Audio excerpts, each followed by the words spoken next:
即马全世界失智症的病人是愈来愈多啊，有一种会当改善镜头的40赫兹唱光甲声音刺激的疗法，可能是会当让这脑的退化加较慢的。也毋过即马是有医生认为讲，这临床的试验是遥无济，所以爱继续来观察。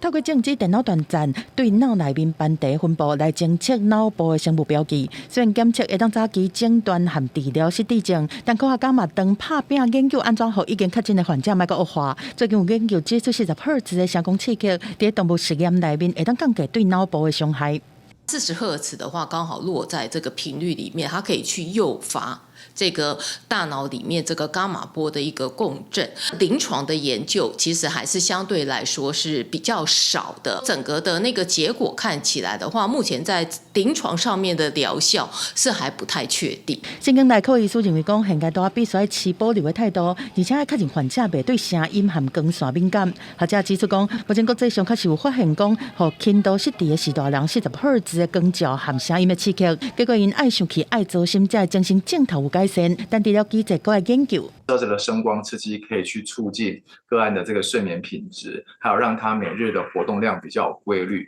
介入之后分布大概这个样子，没有明显的改变，所以目前无法减少人类大脑的类淀粉蛋白沉积。40赫兹的效果还是一定是透过皮肤，不然就是透过眼睛，不然就是透过耳朵。所以虽然在实验室上验证细胞的效果是好事，那我们现在的结论是，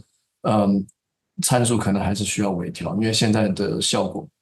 是待验证。专家分析，虽然有一寡研究发现讲，用40赫兹的光线去照鸟鼠，成功使鸟鼠的大脑和40赫兹的 tempo 共步，改善记忆功能。但是嘛有实验显示讲，鸟鼠因为光照无爽快，无法度声脑波共步，目前佫需要验证，敢会当下物证来应用嘛？需要结合其他的治疗策略，亲像是做伙复健。上重要的嘛是伫早期介入，减轻脑部的萎缩。记者综合报道。